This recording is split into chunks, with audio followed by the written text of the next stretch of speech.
Okay, looks like we have a bunch of people on, so we're going to go ahead and get started.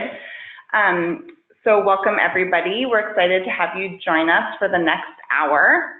My name is Sari Billick, and I'm the organizer at Human Impact Partners in Oakland, California, and I'll be moving us through our packed agenda today.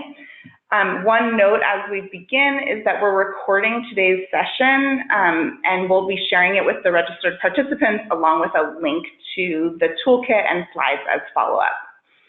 So this webinar is hosted by Human Impact Partners and the Center for Popular Democracy, and Human Impact Partners received funding for this project from the California Wellness Foundation.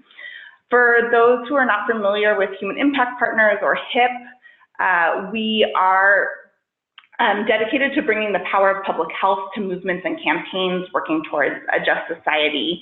As public health researchers, we intersect with the world of social justice to support policy change campaigns through our research. We're also committed to developing the future leaders of public health sector through our trainings, technical assistance, and leadership development opportunities. Our goal is to make sure health and health equity are primary considerations when it comes to public policy. I'll let Lily introduce the Center for Popular Democracy in just a minute after I go over the agenda and some housekeeping. So here is a quick look at our agenda. We're rolling out a brand new toolkit on how to bring a health frame into Fair Workweek campaigns around unstable work hours. We'll hear from several panel presenters today: Logan Harris, Julio Lopez Verona, Artie Nasrati, and Ellen Bravo, as well as go over the toolkit. We'll have question and answer at the end of the hour for all the presenters. We'll try to take some breaks in between folks presenting to answer clarifying questions, but you can submit questions throughout the hour by using the Q&A feature on your screen, and we'll try to get to as many as possible at the end. So if you just click on that Q&A feature, you should see it on your screen, you can type in a question.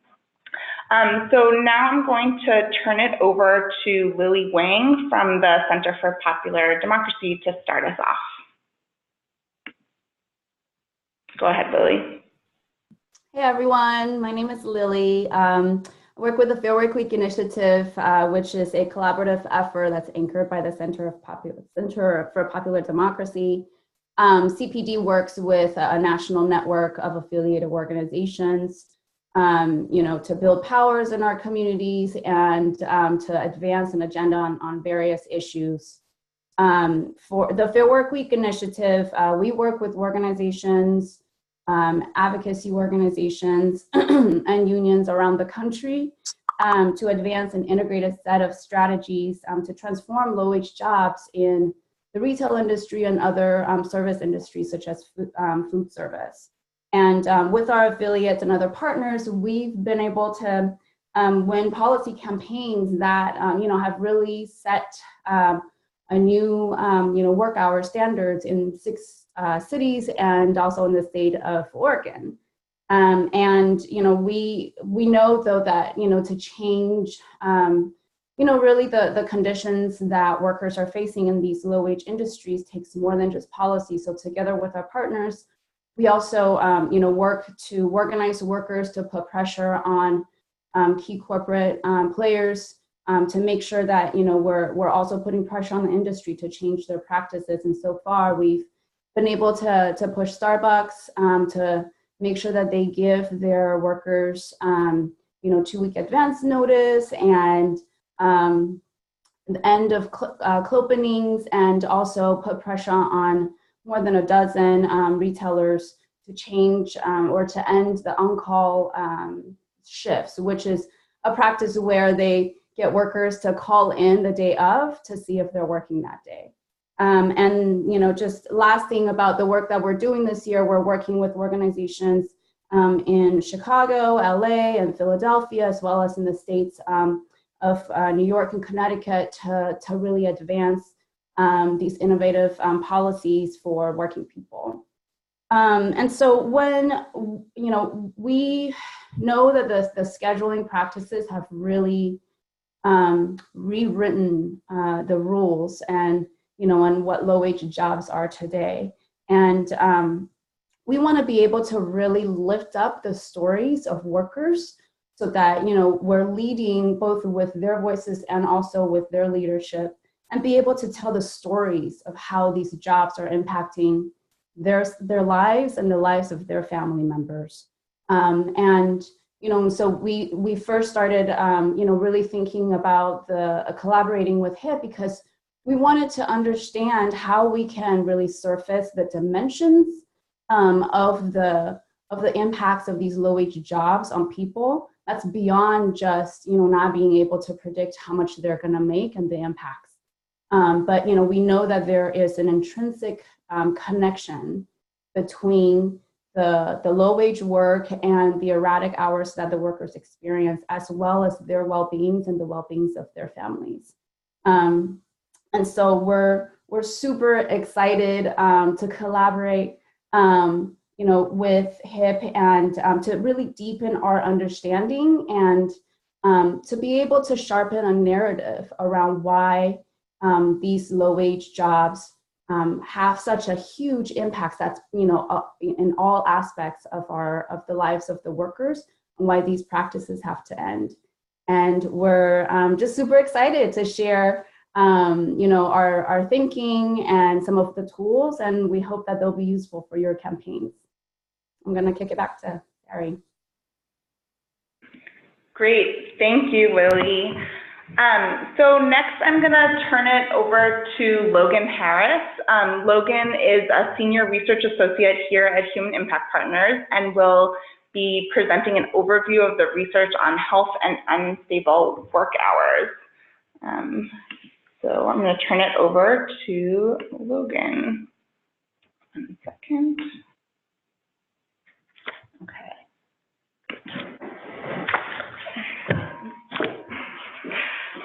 Cool. Thank you very much, Sari. My name is Logan Harris. Like Sari said, I'm a researcher here, and I'm just going to be kind of giving an overview of what existing research tells us about how unstable and erratic work hours affect health for low-wage workers. I apologize. I hope that this will not be too dry and that I won't get too into academic language. I also want to say that this is information that is written in what we hope is kind of a clear way for the public in the fact sheet that's included in the toolkit that we're launching, and so this will be available to you.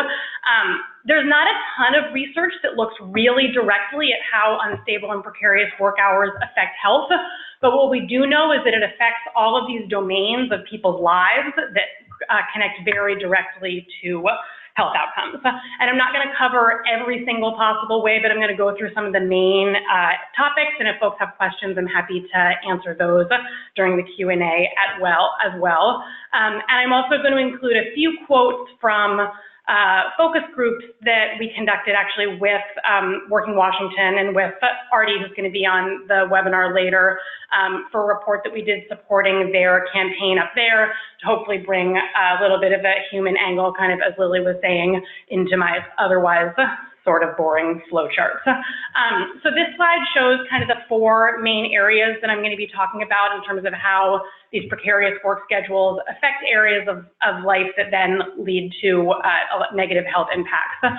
So it's around stress and fatigue, low and unstable incomes, conflicts that people have with family, particularly people in caregiving roles, and then barriers to education. So thinking about stress, mental health, and fatigue, some of the aspects of these precarious, kind of unstable schedule jobs that I think you guys all probably know a lot about include little advance notice, last-minute changes, no control or input, and then particularly when we're thinking about fatigue and exhaustion, something Lily mentioned, clopening shifts where people are expected to close a store, maybe at midnight and then open it again at 6 a.m. in the next morning. And these lead, directly to feelings of stress and anxiety, and then to lack of sleep and exhaustion. And more we know, kind of the field of public health knows that chronic stress and chronic anxiety have a wide range of negative impacts on people's health. So lead to chronic illness. There's mental health issues like depression, kind of direct headaches and like pain associated with that. And then lack of sleep can also lead to accidents and injuries, both on the job as well as off the job. And just a quote that came from the focus group in Seattle that I think kind of illustrates this is the idea that if you have no idea when you're going to be working, you never get to leave work at work. So anytime you get a text, you worry that it's somebody from work and you never get to stop thinking about it. And that's the kind of stress that can really wear away at people kind of as it goes on and on. Low and unstable income. So these are, affected by the issues that I already talked about. But it's also really an issue when people's total hours are varying widely from week to week. So they're working 8 hours one week and then maybe they're getting 30 hours the next week. And it's also particularly an issue for folks, that we've heard from a lot in talking to workers, that people want more hours, they want to be working full time, but they're stuck in involuntary part-time work. And these, especially for people who are stuck in involuntary part-time work, they're much more likely to be living in poverty than folks who are working full-time. Incomes are volatile, so that makes it really hard to plan for an emergency, like, a parking ticket is something that can send someone kind of into a crisis, is something that we've heard from talking to workers, and also to early job loss. So folks who are in jobs, with these kind of characteristics are also more likely to become unemployed. And low incomes and poverty are one of the most kind of clearly connected social conditions to people's health. So we know that living in poverty literally takes years off of people's lives. And it's really, ensuring that people are not living in poverty and that they have enough income is a really important way to improve health. It's also, low income and unemployment are also related to chronic disease and connects to people being able to meet their basic needs, for example, to be able to get healthy food for their family. And I think one other thing I would mention kind of in this category is that these characteristics of unstable jobs and kind of precarious hours, unstable schedules, also make it really challenging for folks who are trying to get an additional job to supplement their income. So there's, the characteristic of the job and then the ability to be able to work more to make enough to support yourself and your family. Thinking about conflicts with family responsibilities and caregiving, I think this is one of the most obvious ways that these precarious schedules are kind of throwing people's lives into chaos, and something that I think, folks who are parents or folks who have elder care responsibilities can really immediately understand that these last minute changes, schedules that vary really widely, affect a whole host of issues related to caregiving. So it can be really hard to establish regular and healthy routines. Childcare is a huge issue, so finding childcare at the last minute, being able to access high quality childcare. It's also been found that, folks with unstable schedules are more likely to lose childcare subsidies that are connected in some way to their job or to their income. And then, basic issues of just finding time for family activities, to help kids with homework, to go to a parent-teacher conference, to just like hang out with your kids and be able to have a nice stress-free time. And then issues like, having time to take a kid to the doctor, or a parent, an aging parent, to the doctor as well. So this has the kind of stress and mental health impact both for parents and kids. And then also issues around routine and stable childcare have been found to be connected to children's cognitive and behavioral development, especially for young kids. So that's a kind of a clear connection that we see. And I'm just lifting up another quote, this time from a fast food worker, Crystal, also from Seattle, who has 3 young kids, and just saying, when your management is switching up shifts on you, it's really hard to get childcare. She often relies on an aunt to take care of her children if she's working, but she's not always available at the last minute. And then sort of on the flip side, there's the issue of if you're trying to get more hours and you get called in for an extra shift, you want to take that shift, but if you can't find childcare, then you don't have that option to make more income either. And so it kind of is working both ways and creating really huge challenges for parents that we know then affect health down the line. Lastly, I'm going to talk about barriers to higher education. So these same kind of characteristics of unstable, precarious hours in jobs. So this is talking about folks who are in college, and especially for young folks who are in college, it's limiting course options, access to campus resources, and is also leading folks to leave college without finishing their degrees. So young people who leave college without finishing a degree actually cite conflict with work as the #1 reason that they leave college, more so than the cost of tuition even.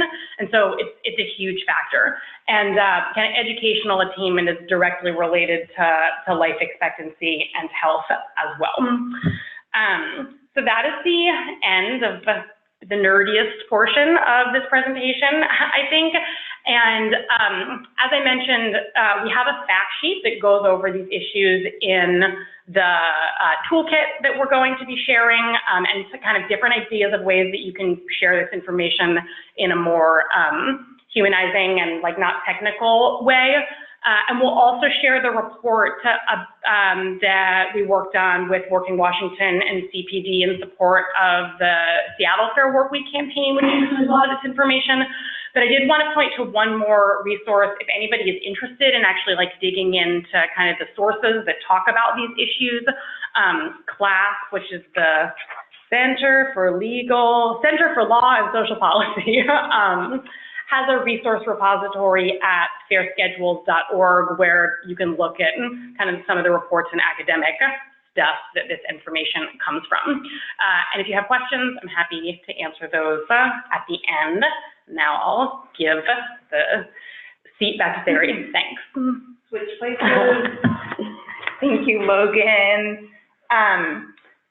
So I just wanted to make sure we don't have any pressing questions. So I think we'll save questions for the end and just move straight into our panel. So let me just go back to the screen share. Yeah, go ahead. Did someone have something? No. Okay. Give me 1 second. Okay. Sorry, everyone. Is that on? Yes, getting there. Okay. So in just a minute, you should be able to see my screen. Nope. It just Zoom quit. Am I still there? No. It's frozen. I just logged out. Can you all hear me? Hopefully you can. Can you turn on your sound? Let me see. Okay, great. So you can hear me. I'm going to log back into the video, but I will just talk for now. Is still on, right? Okay, great. So next, we're just going to have a couple speakers who are going to talk about bringing a health frame into their campaigns. So we have Ellen Bravo, the co-director at Family Values at Work, who will talk about a different issue, paid sick days, and the experience of bringing in a health frame to the paid sick days campaigns across the country. Then we have Artie Nazrati, the field director at Working Washington, who will talk about the successful campaign to pass the Seattle Secure Scheduling Ordinance, as well as ongoing efforts to expand that to other cities in Washington. And then Julio Lopez Verona, the state director at Make the Road Connecticut, who will talk about the current campaign to pass a statewide Fair Workweek bill in Connecticut. So please remember to submit questions throughout using the Q&A feature, and then we'll answer those questions at the end. So we're going to start with Ellen. So Ellen, you can go ahead. Hi, it's great to be here. I hope this is all working. Yes, you can see me and hear me? Yep. Yes, we can. So we met Health Impact Partners a decade ago. We worked with Jonathan Heller, and they did health impact assessments for a number of our places that were doing paid sick days campaigns: California, Maine, Massachusetts, New Jersey, and Milwaukee. I'm going to talk specifically about Milwaukee, which is where I live, and I was involved in the campaign. And one of the most important things about using this health framework is that it right away established that everyone has a stake in this. So I remember petitioning, being outside a restaurant, a guy came out, I said what we were doing. He said, "Oh, thanks, I already have paid sick days." And he started to walk away, and I said, "That's great. How about the person who just made your lunch?" And he wheeled around and came back. So it was a way of helping people understand that even if they had this, they came in contact, their kids came in contact with people who didn't.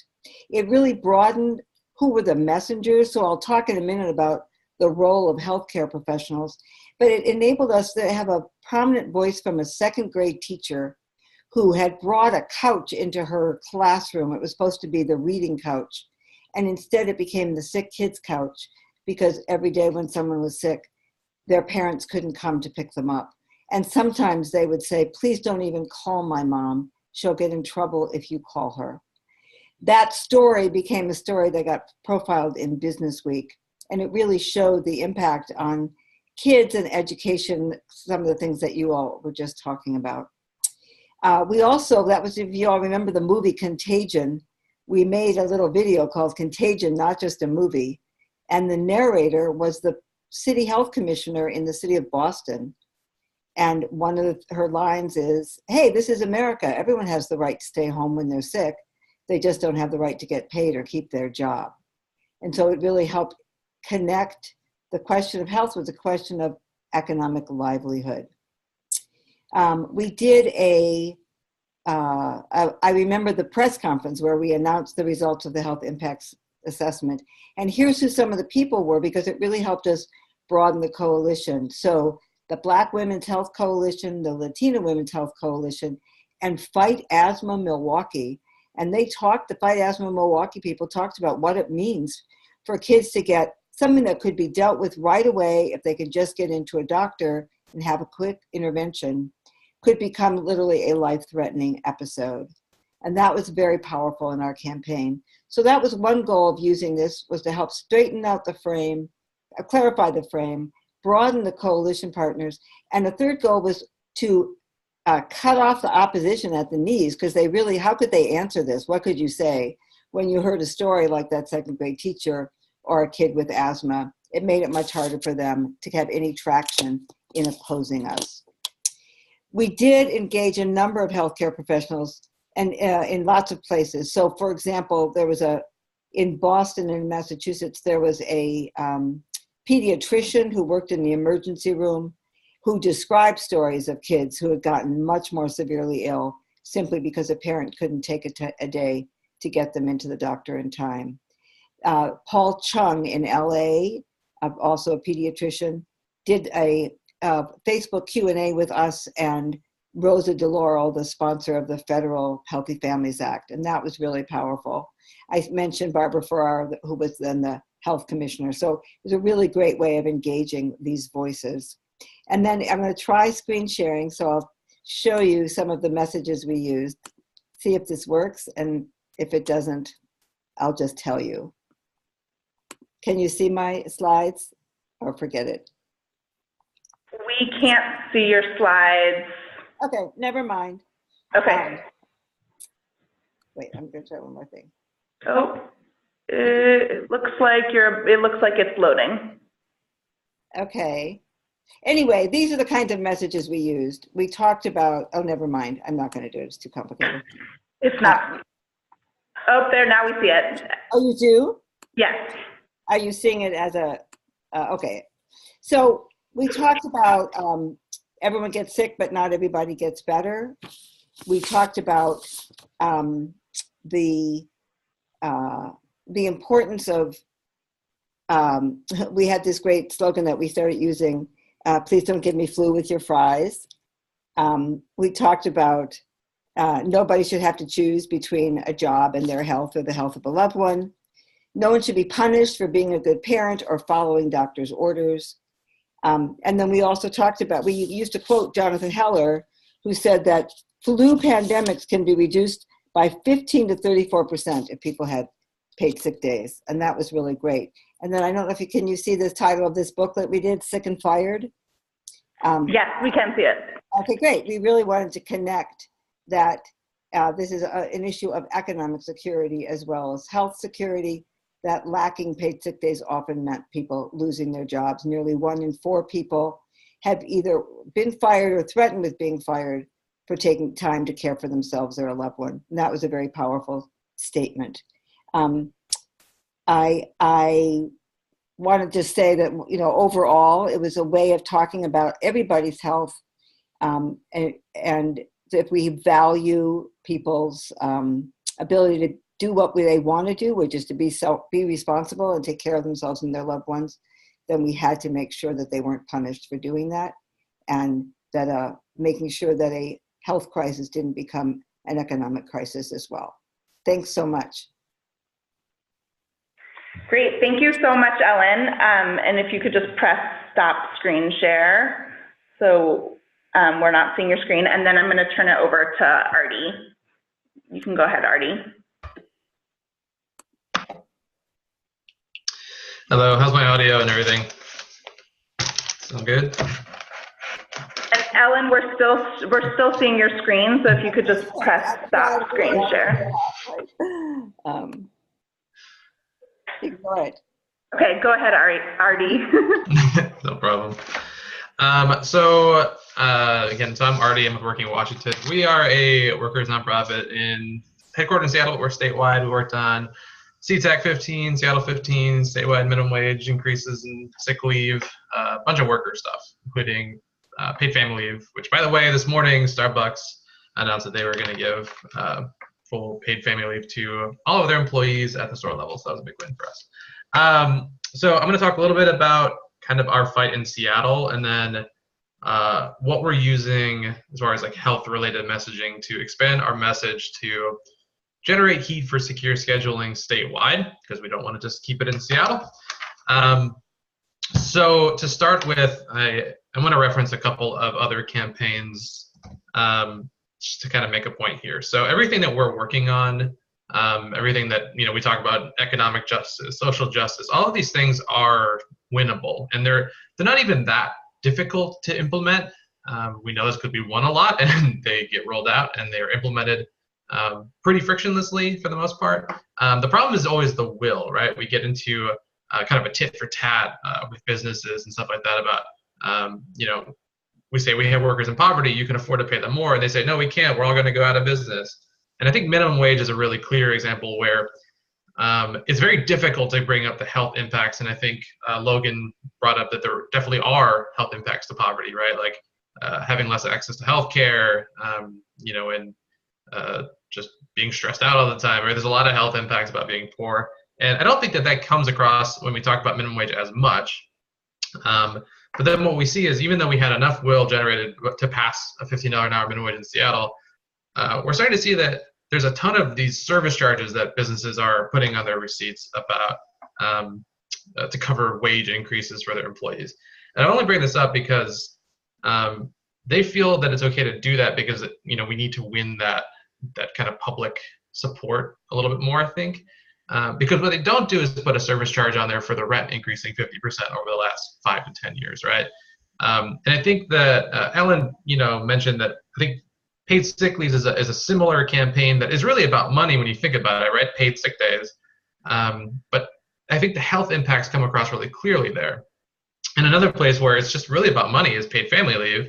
But again, like the well-being of the child and being able to stay with the child in their early developing periods, I think really comes across there. So I think the importance of expanding the message to beyond just the economics of it into some more like social impacts and health impacts is really important to locking in the let me give an example. So in secure scheduling in Seattle, now to bring it back to the secure scheduling, which is what we call it in Seattle, the Fair Workweek Initiative. So it passed in the fall of 2016, and then we had rulemaking. And one of the things we wanted to make was, the point was we wanted to make was that clopenings were a health issue, right? You go to work tired, that presents its own health issues, and then it's also a health and safety issue when you're working tired, you're more prone to illness, to accidents and injury. And when we were in rulemaking, people on the business side wanted to allow workers to waive their rights to turn down opening shifts. But we were able to hold strong and have the city agree that the intent of the law was to maintain public health and those workers' health. And so we managed to hold strong on that point, right? So I think it's really important to include that messaging in anything that we're doing as far as, scheduling legislation, but also, minimum wage and stuff like that, because we want to make sure that we have the public support on this stuff so that businesses don't feel like they can continue to fight this stuff publicly without being kind of shamed by the public. That's what we want, right? Because we want to keep moving forward and not having to keep rehashing the way we other do with our victories. We've been still arguing the $15 an hour minimum wage years after it's passed, right? So I want to talk a little bit about what we're trying to do then statewide. And I think it's important to frame that as we're trying to pass this statewide, we're a long way away. One of the reasons is we're going to be dealing with, even the Democrats are more conservative than Seattle politicians, right? Our elected officials in Seattle we have a socialist on the city council, and everyone else would be more progressive than your average Democrat, right? We don't have really conservatives on our city council and the mayor's office. But when we're going to be doing this statewide, we're going to have to deal with some pretty middle of the road folks who aren't necessarily going to be interested in passing some sort of experimental legislation that's been passed in a couple of cities, right? Unless we're able to show that this is a really major, health issue for their constituents. And so a couple of stories, I think, and these are both people that we would lose if we were just trying to make an economic justice argument. So one is, her name is Barb. She's a merchandiser at Kohl's outside of Seattle. And so she only works 2 to 3 shifts a week. Her main issue is not money. She's not interested in making more money. She likes to work for the social aspect. She likes to get out and work somewhat, but she doesn't need to. But her problem is that when she is doing this work, they have an availability form that they fill out when they start, but they don't always follow it. And they sometimes call people with a day's notice. And so that makes it a little bit hard to plan for recurring doctor's visits. So Barb broke her back and every 3 months has to visit her doctor. And that makes, planning that out a couple weeks out a little bit difficult. And if she happens to have a conflict there, she has to try to get one of her coworkers to swap out or something like that. And that's not always easy to do because they're also working on pretty unpredictable schedules. We have another worker who wants to remain anonymous, and so I'll maintain that. And they're clerk at a grocery store. And this is, I think, a really important thing to mention is that some of the things aren't so obvious. So this is a mental health issue that this worker has. This worker suffers from pretty severe anxiety, and that happens on the job with the stress of, she mentions the stress of coming into work the wrong day or the wrong time and being fired for that, and that's exacerbated by her mental illness. Couple that with, again, similarly needing to schedule doctor's appointments to kind of keep that disorder in check.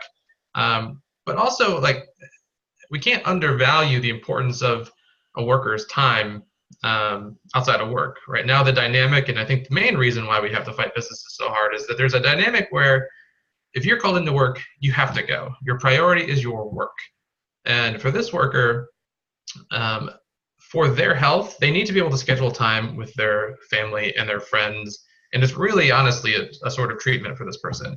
And not being able to schedule that time and plan for that time because they get their schedule, as this person says, the schedule starts Sundays and they get posted on Saturday. That makes any kind of plans very difficult for this worker. So I think that for both of these people, we would lose these really great stories and making these, these other issues about scheduling related concerns if all we talked about was compensation for on-call shifts and additional income for shift changes within 2 weeks.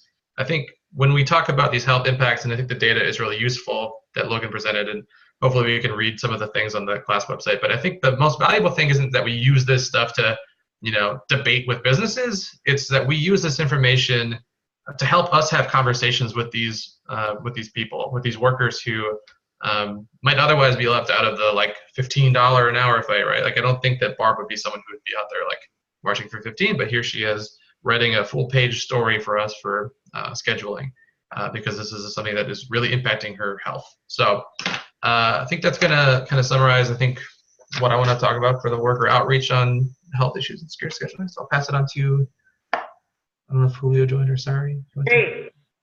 So Julio was coming from an action and it looks like is running a little bit late. So I'm going to move on to reviewing our toolkit and then hopefully Julio will join. Or Lily, do you know anything more? No? Okay. So we'll move on to reviewing the toolkit and then hopefully Julio will join a little bit later. So just go ahead and pull up the toolkit.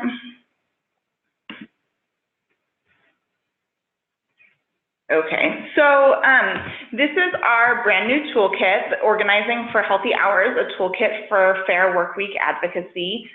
You can access it at this link, bit.ly/healthyhourstoolkit, and we'll also send out the link as a follow-up to this webinar. So the toolkit provides ready-to-use materials that you can adapt to fit your own campaigns. It's in the format of a Google document to make it easy to copy content and edit or add it to best fit your campaign. So the toolkit includes these resources to help you bring a health frame into your campaigns through data, social media, speakers, and other ways. There's, as Logan mentioned, there's a fact sheet on the health impacts of unpredictable work hours. The fact sheet includes a lot of the data that Logan talked about, and it can be used as is, or it can be edited to bring in state and local data to support your specific campaign needs. The fact sheet provides a ready-to-use tool that you can present to decision makers, supporters, elected officials, etc., to quickly make the connections between healthy families and unstable work hours. There's also sample posts for Facebook, Instagram, and Twitter, and I'll come back to those in just a minute. Next, we have tips to recruit a healthcare provider to your campaign. So many of you have probably been to a press conference or a protest or a hearing and seen a doctor or another health professional like speaking, maybe wearing a white coat. And so this is a powerful image that people really respect the authority of doctors and health professionals. And so this section gives tips on where and how to find a healthcare provider, as well as specific ways you might use them in your campaign. So once you find that healthcare provider or a public health professional, the toolkit has an outline of talking points that that person can use to give testimony to a legislative body, as well as a sample testimony from a public health research perspective. Last, there's a sample op-ed. It's also in an outline format to be filled in and that you could submit from the perspective of a healthcare provider or public health professional. So in addition to the fact sheet in the toolkit, which as I mentioned, can be added to reflect local data, the Human Impact Partners website also has a ready-to-use and formatted fact sheet that you can also access. So going back to the post for Facebook, Twitter, and Instagram, this toolkit contains content to bring a health frame into your social media campaign while connecting the issues of unstable work hours and health to the issue of childcare, healthy eating, work-life balance, etc. So using the hashtag healthy hours, there's 7 images. These are just a few of them that focus on the choices workers have to make when their hours are irregular or unstable. Each image is downloadable and available in a Facebook and an Instagram size, as well as a Twitter size. Here's just a few more of those images. The toolkit also includes 20 sample tweets, which can stand alone or go along with the images. And many of the sample tweets have space to insert your specific campaign info and website. So again, here's the link to the toolkit, as well as a link for the fact sheet and a report on unstable work hours in Seattle that we at Human Impact Partners produced. Additionally, for those of you who are working on campaigns or thinking about working on campaigns around unstable work hours, we're excited to support your campaigns and want to let you know that our team at Human Impact Partners is available for technical assistance around bringing a health frame into your campaign. We can work with you to think about how to most effectively use these materials. So if you are interested in working with us, you can contact me, Sari, and my info will be at the end if you're interested in ongoing support. So let's see if we have Julio on. I don't think so. Yeah, Lily, any update from Julio? Hey folks, I think Julio was trying to call in, but he could only call in as a participant. So I was wondering if Sarah, you'd be able to just unmute him. Let me see. You know, I can't because he's on the phone. Julio, if you're listening, if you're able to press 46 pound and see if that works. Let's just see if we can get him on. Nope. Huh. Just gonna give it a minute.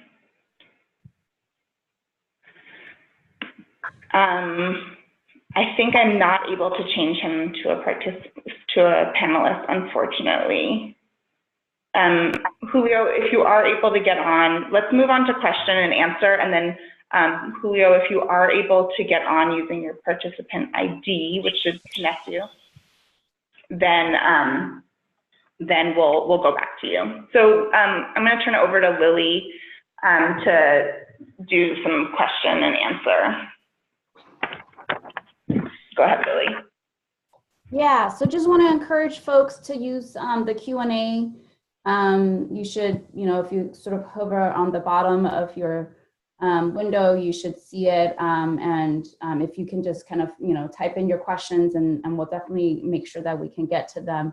I actually had a question also, for Ellen. I wonder if you could speak more to how you, the work that you all did to, to outreach to and really engage with such a wide range of coalition partners. And, what are some of the things that you feel like are really important lessons for all of us who are working on Fair Workweek advocacy work, and what, just what your recommendations would be?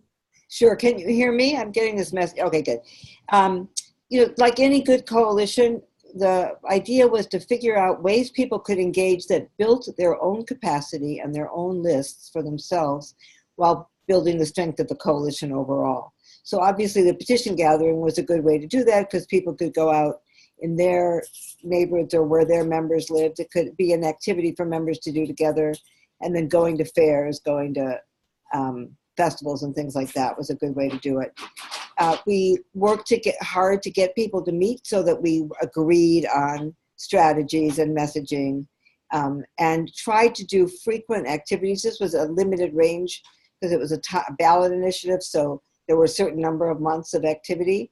And so trying to space out activities that would be appealing to various members of the different organizations, and that would highlight, each week we'd highlight something else. So we might highlight domestic violence one week, overall health one week, workers' rights one week, immigrant rights one week, things like that. And obviously the key thing was we always had lots of workers who were affected by this, who were turning those painful stories into activism. And there were some great moments, like a nursing aide who'd had a heart attack on her job but could not leave. They wouldn't let her leave. She didn't have. And someone said, well, why didn't you just quit? And she said, where would I go? The whole industry is like this. But also I really care about, these are Alzheimer's patients and I'm good at taking care of them. Why should I have to quit something I love instead of fixing it to meet my needs. So being able to, prep people for questions like that, all that was helpful. Great. I also wanted to see if Artie, wonder if you could share a little bit more from the campaign in Seattle, and if there were any sort of anecdotes that you could share with us in terms of how bringing in the health lens may have sort of maybe changed some minds, or shifted the direction of the campaign in any ways.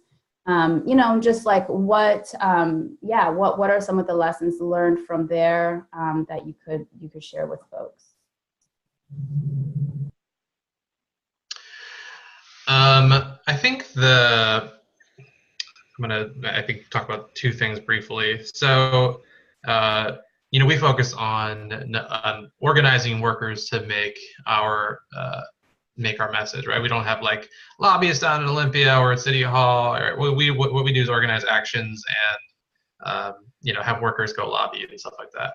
So one of the first challenges that we had was that we actually had a business owner successfully mobilize some full service workers in support of clopening shifts, particularly working late Saturday night and then working really early on Sundays. And so there's a strong economic factor about basically we have a chunk of workers who we try really hard to represent and have active, and we want them to participate, right?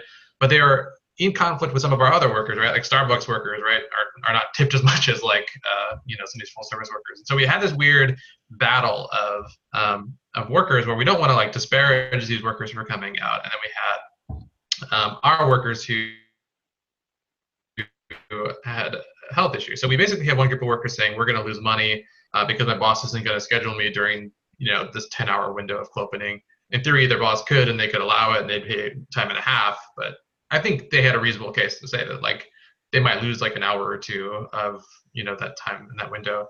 And the only way that we could really hold strong on clopening is, and that's kind of what I alluded to in that rulemaking section, stuff like that, but was that our workers were talking about health issues, right? That they're working around hot steam vents and stuff like that, and sharp objects, and making sandwiches and stuff like that. I think that there's a lot of health issues that we had to basically put our group of workers saying this is a health issue and another group of workers saying that this is a money issue. And we were only able to hold strong on that clopening piece of our legislation because our workers talked about the health impacts of the scheduling for the clopening shifts. So I think that is a really clear instance where, we really had kind of a complicated situation, and that we really needed to bring in the health impacts. I think we also talked about other health related issues. I think when you're tired, you're more prone to accidents and stuff like that. And I think people miss there's a lot of opportunities to get injured and get sick, including when you're in a hurry and you're scrambling and you got to quick change the garbage because you're in the middle of making 2 frappuccinos, and then you get pricked by a needle, which we had a couple workers actually who were pricked by needles. Is a pretty major issue in Seattle and probably all over the Pacific Northwest that we have kind of an opium epidemic. And I think the reality is I think it's a major health concern, and I don't think it's 100% tied to scheduling, but it is definitely exacerbated by working tired and being on an underscheduled shift, having to do 3 people's jobs and stuff like that. So I think there's kind of 2 ways in which the health impacts tied in scheduling. Great, thanks. I wanted to just try and see if Julio is back on. You want to try say something into your mic and see if that works? No, it doesn't. Okay. That's we'll keep trying and see if we could. We would love to just hear your perspective, Julio, if you're still on. I'm going to move on to a question, and this is coming from Lily. What have been some of the challenges integrating a health perspective into organizing campaigns? and what should we be aware of if we do use this frame? And I'll start first with Ellen. I think it's always what some of the opponents will say is plan better, have backups. You know that's going to happen, and so you should organize as a doctor once said to me when I hurt my back, he said, well, get your mother or your housekeeper to take care of you. We didn't own a house, and my mother worked full-time in another city. So if there are people who just don't see our world and don't know what to make of it, and so we need to be prepared that will come up. I think also it's that it's not about being a bad planner. Flu doesn't give advance notice, and makes it really difficult if you don't have a cushion in your life. And so we would try to talk about the structural barriers and take it off the issue of the individual. Thanks. And go ahead. Did you want to say something? I actually wanted to add something about your earlier question about changing minds. I know, I tell you, legislators in a number of places and some business owners who were moved to support paid sick days because of hearing particularly the testimony of a school nurse or a school teacher talking about sick kids at school. I mean, they just didn't picture that picture of what it meant to have lots of kids lying around, not able to go home. So those voices can also be really powerful in changing decision makers. This is Logan at Human Impact Partners, and I would also just hop in to say one thing that we're working on as we support campaigns that I think is a challenge, and like this even came through in the material that I presented, that it's very much focused on these kind of like negative practices and how that's impacting people's health negatively, and that it's also we've been trying really hard to be able to lead with values that everyone can share, values about having a healthy family, values about having time to spend with your family, having the income to kind of, support yourself without stress, and to make sure that, we're providing opportunities for working people to tell those stories about what they value that everybody else values as well. And, framing it as good workplace practices can actually support these good, healthy lives. And that's not the way that the research that I presented was framed, because it's not how the research tends to be framed. But I think that that's something that we're trying to kind of get better at and challenge ourselves to do.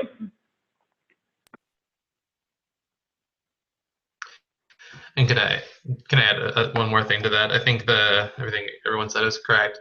I think the only thing I want to add, and this is almost it's a problem that's harder to solve, but so much of the scheduling, secure scheduling impact on health and paid sick leave impact on health is about mental health. For paid sick days, I mean, even if you have paid sick days, and probably a lot of us on this call do, but you gotta ask, how confident do you feel emailing saying, I feel depressed today? I have an anxiety today, right? Most people don't feel like they have the ability to be taken seriously with mental health issues. And I think that's kind of I don't know, it's almost like a societal problem that is a little bit bigger and broader and harder to tackle. And I think, I'm really happy to have, a worker come forward and be really candid about the anxiety that they have, but it's not a coincidence in my mind that worker also is one of the few who really asked to be anonymous. So I think that's just a kind of a bigger problem, and we need to be a little bit more accepting on mental health issues, and I guess not be afraid to treat that like the flu or something else.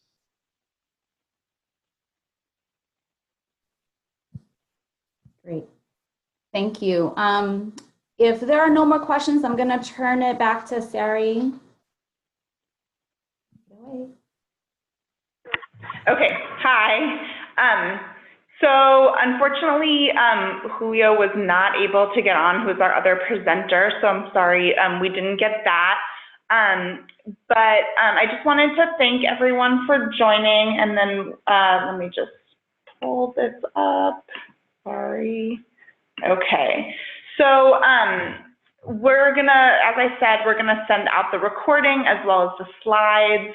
Again, this is the link to the toolkit. So it's bit.ly/healthy hours toolkit. You can access it there.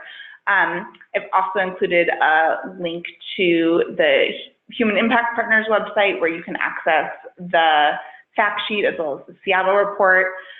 If you have any further questions or you're interested in further technical assistance, you can contact me. You can also contact Lily at Center for Popular Democracy, so you can use both our info is there. And yeah, please feel free to reach out with any questions. Thank you so much to our panelists, and that's it. Thanks, everyone.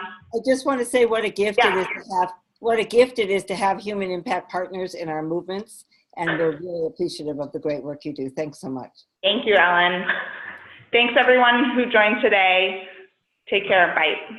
Thank you. Be well.